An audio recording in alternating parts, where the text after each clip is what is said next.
Regardez cette vidéo jusqu'à la fin parce que dans cette vidéo, je vous apporte les actualités récentes du Real de Madrid. Salut et bienvenue sur ActuSport. Si c'est la première fois que tu passes sur ma chaîne YouTube, abonne-toi et active la cloche de notification pour recevoir une alerte chaque fois que je poste une nouvelle vidéo. Entrons direct dans le vif du sujet. Humilié par le Barça, Carlo Ancelotti accuse le coup. Je n'ai jamais vu ça auparavant. Le Barça n'a pas fait de cadeau au Real Madrid de Carlo Ancelotti dans ce premier classico de la saison. Dans une rencontre amicale qui n'avait rien d'amical, les hommes de Xavi Hernandez ont fessé les Madrilènes 3-0. En grande confiance en ce début de pré-saison, tout le contraire d'un Barça lourdement battu par Arsenal, 5-3, le Real Madrid enregistre une défaite amère. Bien entrés dans la partie, les Madrilènes vont répondre aux assauts d'une équipe catalane, très bien en place et mieux organisée. Rapidement cueilli grâce à un joli but d'Ousmane Dembélé, 15, bien servi par Pedri, les merengues vont tenter de revenir au score sans succès. Avec un penalty de Vinicius Junior envoyé sur la barre transversale, 20, 4 autres grosses occasions madrilènes échoueront sur la barre des buts gardés par Marc-André ter Stegen. Le portier du Barça, homme du match, a également réalisé un match époustouflant face au Real pour le désarroi total de Carlo Ancelotti. 5 transversales, c'est très rare. Au coup de sifflet final, le coach merengue a évidemment fait allusion aux occasions qui ont abouti sur la barre transversale. Il y avait beaucoup de bonnes choses. Le jeu était bon, nous avons bien pressé, nous avons eu des opportunités, de la mobilité. Le mauvais côté est que nous n'avons pas été performants sur les phases arrêtées lors de la première mi-temps et à la fin, nous avons été très offensifs et cela nous a coûté 2 buts, a d'abord analysé Ancelotti. 5 transversales, c'est très rare. Nous avons manqué beaucoup d'occasions. Cela ne m'est jamais arrivé, je n'ai jamais vu ça auparavant. C'est comme s'il y avait un mur dans la défense de Barcelone, a soufflé le coach du Real Madrid devant les médias. Interrogé sur l'absence d'un numéro 9 dans un système 4-4-2 qu'il veut instaurer avec la paire Vinicius, Rodrigo en attaque, Carlo Ancelotti n'a pas laissé la parade aux journalistes qui tentaient de faire une allusion à un éventuel arrivée de Kylian Mbappé. Nous devons continuer ainsi. 109, nous créons beaucoup d'occasions, nous allons donc continuer avec cette idée, mais en essayant de les convertir. Arda Güler console les Madrilènes après son forfait pour la pré-saison, un message classe. Arda Güler est sorti de silence après son forfait pour la pré-saison avec le Real Madrid. Florentino Pérez clamait haut et fort que le mercato de la Maison Blanche était bouclé. Mais, le Real Madrid doublait finalement le Barça. Et ce, pour claquer plus de 20 millions d'euros sur le grand espoir turc Arda Güler. Rapidement, le milieu de terrain offensif de 18 ans a impressionné tout le monde. Surtout, à l'entraînement lors de la pré-saison aux États-Unis. Cependant, il y a déjà beaucoup à craindre pour le Arda Güler. Arda Güler va rentrer à Madrid, la capitale espagnole. Il se fera soigner d'une blessure au genou droit, comme le rapporte la Copé. Des tests ont été réalisés sur notre joueur Arda Güler. Une lésion du ménisque interne de son genou droit lui a été diagnostiquée. Le joueur se rendra à Madrid dans les prochaines heures. Ceci, pour poursuivre un traitement spécifique, a communiqué le Real Madrid ce samedi soir. Le staff médical des merengues préfère ne prendre aucun risque avec la pépite. Il était déjà suivi de près par le préparateur physique Antonio Pintus. La presse espagnole expliquait que l'objectif des Madrilènes, avec Güler pour sa première saison, c'est de l'aider à se développer physiquement pour s'étoffer. Et gratter tout doucement du temps de jeu. Arda Güler, sa réaction quittant le reste de l'équipe du Real Madrid.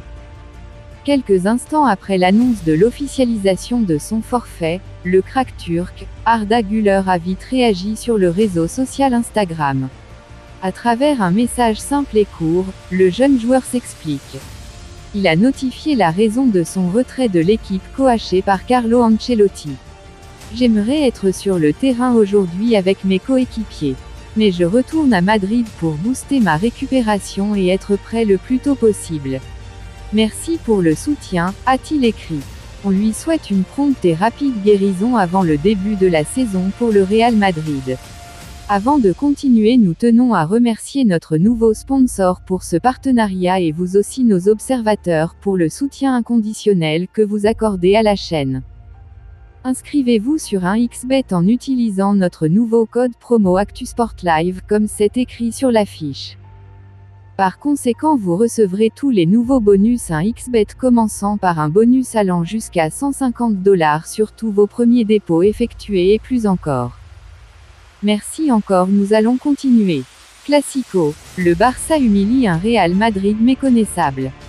Dans un Classico électrique, le Barça a dominé de manière éclatante le Real Madrid, 3-0. C'est un match de préparation de pré-saison aux États-Unis. Dès le coup d'envoi, les hommes de Xavi Hernandez ont pris les devants en ouvrant le score rapidement grâce à Dembélé, brillamment servi par Pedri. Après ce but, le Barça a mis le pied sur le ballon et a réussi à installer sa tactique avec une fluidité impressionnante. Tout le contraire du Real Madrid, malheureux qui a touché les montants à 5 reprises, dont 3 pour Vinicius, qui a également raté un penalty. Alors que le match touchait à sa fin, le jeune Fermín López, entré en jeu, illumine le stade par son talent. Il a marqué un très beau but et a délivré une passe décisive pour le 3e but, inscrit par Ferran Torres. Le Barça s'impose donc et largement 3-0 et se remet de sa défaite 3-5 face à Arsenal il y a quelques jours. Ce match de préparation de pré-saison a été l'occasion pour les deux géants du football espagnol de se jauger avant le début officiel de la saison. Malgré son caractère amical, l'intensité et l'engagement des joueurs ont été remarquables. Real, penalty manqué de Vinicius contre le Barça, Ancelotti dévoile clairement la liste des tireurs. Karim Benzema parti du Real cet été, le coach madrilène, Carlo Ancelotti a du mal à trancher pour le tireur numéro 1 de penalty de l'effectif. Le Real Madrid vient de se faire corriger par le rival catalan dans la Champions Soccer Tour, comptant pour la pré-saison. Après les vacances, les joueurs ont repris du service avec leurs différents clubs. Au Real, la dynamique était assez bonne avec de bons recrutements. Avec les arrivées de Jude Bellingham, Arda Güler ou encore Brahim Diaz, le club madrilène a bien démarré la pré-saison avec 2 victoires en autant de sorties jusqu'au coup d'arrêt de ce samedi contre le Barça, 3-0.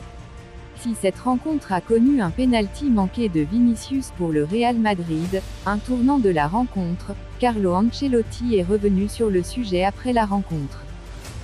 Privé d'un numéro 9 de métier à l'heure actuelle, vu le statut de joker qu'occupe Joselu, c'est Vinicius qui a pris la lourde responsabilité de remettre les pendules à l'heure dans cette rencontre contre les Catalans. Malheureusement, le virevoltant brésilien va manquer de justesse dans cet exercice qui exige beaucoup de précision et de sang-froid. Vinicius qui souhaite prendre ce rôle après le départ de Karim Benzema ne s'est pas véritablement rassuré avec ce tir manqué. Nous faisons des tests. Au terme de la rencontre, Carlo Ancelotti qui est revenu sur les tireurs de penalty du Real Madrid. Le tireur de penalty. Nous faisons des tests. Aujourd'hui, Modric était absent, lui qui est habituellement celui qui tire les penalties. J'ai voulu tester Vinicius aujourd'hui. Ça pourrait être Vinicius, Rodrigo, a confié le coach italien devant les médias. En attendant un probable arrivée de Kylian Mbappé qui joue ce rôle parfaitement au PSG, les Madrilènes vont devoir alterner entre Modric, Vinicius et Rodrigo Goes. Avec le penalty manqué ce samedi face au Barça, Vinicius n'a pas mis les chances de son côté pour décrocher le rôle principal. Ce dernier n'a pas du tout la bénédiction des supporters madrilènes pour cette tâche. Plusieurs n'ont pas manqué d'insister sur l'importance d'avoir un numéro 9 de métier, ils désignent à l'unanimité Kylian Mbappé. La surprenante déclaration de Marcelo, Fluminense a quelque chose de plus que le Real Madrid. Mario Vitancourt, chef de Fluminense, a accordé une interview ce vendredi au podcast Empreenderio, dans laquelle il a discuté de l'investissement que le club a effectué avant d'engager l'ancien footballeur du Real Madrid, Marcelo. Il en a également profité pour révéler la remarquable analogie faite entre le club brésilien et le Real Madrid. En réalité, le club de Rio de Janeiro a effectué des améliorations significatives à son centre d'entraînement, ce qui a suscité l'admiration du célèbre défenseur qui est revenu dans son pays l'année dernière. Nous avons énormément investi dans le centre d'entraînement, notamment en ce qui concerne la technologie. Nous avons alloué environ 650 000 € exclusivement pour des appareils en lien avec la physiologie et la kinésithérapie, a-t-il déclaré. Pour vous donner une indication, Marcelo était au Real Madrid et après une semaine d'entraînement, il est venu dans mon lieu de travail et m'a dit, dirigeant, ici nous disposons quelque chose de plus que le Real Madrid, en matière de technologie. Nous avons ici des appareils que certains footballeurs aimeraient posséder, car ce sont des joueurs qui prennent une grande attention à leur bien-être, a rapporté Mario Bittencourt. Je ne prétends pas que Fluminense est plus bien préparé que le Real Madrid. Ce n'est pas ça. En Europe, on s'exerce moins qu'ici, surtout dans les grandes équipes, car ils ont la possibilité de rassembler les meilleurs joueurs du monde. Bien sûr, ils disposent d'une meilleure technologie, mais peut-être qu'ils n'ont pas besoin d'avoir autant de bases que nous au Brésil, a-t-il terminé. Officiel, état de la blessure révélé, le Real renvoie Arda Güler en Espagne avant la fin de la tournée américaine. La jeune pépite turque, Arda Güler, ne va pas poursuivre la tournée de pré-saison avec le Real Madrid à cause de sa blessure. Touché au genou depuis plusieurs jours, Arda Güler n'a pas disputé la moindre minute sous ses nouvelles couleurs. Alors que l'entraîneur merengue, Carlo Ancelotti annonçait que le joueur de 18 ans allait de mieux en mieux et devrait jouer lors de cette tournée américaine, les choses semblent ne pas s'améliorer. Dans un communiqué dressant un rapport médical sur l'état de santé de Güler, le Real Madrid annonce le retour prématuré de son joueur à Madrid pour suivre un traitement spécifique. Après les tests réalisés sur notre joueur Arda Güler, une lésion du ménisque interne de son genou droit lui a été diagnostiquée. Le joueur se rendra à Madrid dans les prochaines heures pour poursuivre un traitement spécifique, lit-on dans ce communiqué. Annoncé forfait ce vendredi pour le Classico, on espérait voir le joueur contre la Juventus, ce qui ne sera plus le cas donc. Il s'agit d'un coup dur quand on sait tout le bien qu'on pense de l'ancien joueur du Fenerbahçe. Vivement qu'il reprenne du muscle pour revenir très vite sur la pelouse d'ici le début de la Liga. On annonce une durée de 15 jours minimum pour le traitement. Un planning spécial pour Güler. D'après les informations de la presse espagnole, le club madrilène compte renforcer le joueur jugé fébrile physiquement. Pour y arriver, Arda Güler va suivre un programme particulier dressé par les médecins et les préparateurs physiques du Real qui lui permettra d'éviter beaucoup de blessures. On parle notamment d'un programme qui permettra une gain de masse musculaire importante. Signalons que le jeune joueur considéré comme le « Messi » turc n'a que 18 ans et vient de débarquer dans un club où la saison est assez dense en termes de compétition. Destiné à rester dans l'effectif de Carlo Ancelotti, Güler va devoir revenir très fort pour gagner du temps de jeu et aider le Real dans ses conquêtes de titres. Vous pensez en commentaire, si vous avez suivi cette vidéo jusqu'à la fin, merci. Laissez-moi un like, ça fait plaisir, c'est gratuit. Abonnez-vous et activez la cloche de notification pour recevoir une alerte chaque fois que je poste une nouvelle vidéo. À la Madrid, à la Blancos. Ciao, bye bye pour une prochaine vidéo.